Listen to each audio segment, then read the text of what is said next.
করছে, তারা মেরে যদি লাশটাকে গাড়িতে তুলে অ্যাক্সিডেন্ট করে মেরে ফেলতো তাহলে আমি আত্মহত্যা করছি আমি মেনে নিতাম, কারণ আমার ছেলে ওই ধরনের ছিল, ডেসিং পুশিং। সে যদি রাগ করে সেরকম মেয়ে মানুষের মতন ফ্যানে ঝুলে আত্মহত্যা করার মতো কাপুরুষ আমার ছেলে নয়। আমার ছেলে আত্মহত্যা করে নাই, রশিতে ঝুলানো হয় নাই। আর শাবনূরের জন্য প্রেম, একটু প্রেম করলে প্রেমিকা তার রয়ে গেছে পৃথিবীতে, প্রেমিকা তো জিন্দা আছে, তাহলে মরলে তো আত্মহত্যা পয়েন্ট করে ধরলে সামিরা আত্মহত্যা করবে। সালমান শাবনূরকে বিয়ে করতে চাইছে, সামিরার মত নিবে নাকি? সালমান তো, তোমরা তো বলতেছো বেয়াদব ছিল, ওদের সবাই বলতেছে সালমান মারধর করতো। হ্যাঁ মেরেছিল একদিন, আমার শাড়ি চাকর বেটিকে দিছিল, ও বলতো মাকে দেখতে পারে না, কত কথা বলেছে, মার চরিত্র খারাপ। আমার চরিত্র খারাপ কিনা আমি কোনোদিন আস্তে কথা বলি না, আমি ওপেন টু অল সবার সামনে চলি। আমার চরিত্র খারাপ কিনা আমার আল্লাহ ভালো জানে, দেশবাসী সবাই জানে আমি কি।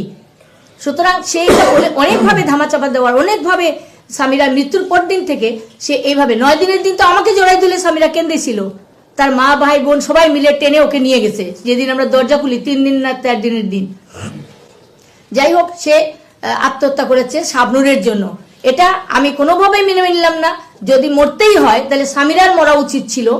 প্রেমে পড়ে প্রেমিক পুরুষ কোনোদিন প্রেমিকাকে পৃথিবীতে রেখে আত্মহত্যা করে মরে না, তাহলে লিখতো যে আমি শাবনূরের জন্য মৃত্যু হইলো আমার, অথবা আমার জন্য কেউ দায়ী নয়, অতটুকু কথা। ওই চিঠিটা দেখলে দেখবেন, চিঠিটার লেখার মধ্যে কিন্তু সামিরার হাতের লেখা অনেক মিলে।